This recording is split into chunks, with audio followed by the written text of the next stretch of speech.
යමෝ මේකට අපිට ඒක පුළුවන්. පුළුවන් ඉතිකදී. හරිද රෝබට් කාර්යයට ගහන්න බැරුව නැතම ඒ වුණාට ඉතින්.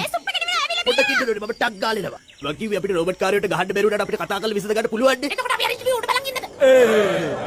බැරි වෙලාරි රෝමන් කාර්යයක් කැලේදී හම්බුනොත් එයාට කතා කරගන්න බැරි වෙන්න මං එයාගේ ඇස් දෙක දිහා බලාගෙන ඉන්නවා. මට ඒක කරගලේ හමුනේ. මම හොඳට කන්න දෙනවා මාල්. අයිති දෙක දැක්කට කියලා තමයි මෙරි. මේ අපල කොල්ලනේ. බැරි වෙලාවත් රෝමන් කාර්යය කයිල මට අම්බානක උදව් කළා. මං උට උත්තර කරන්නේ හරි විදියේ.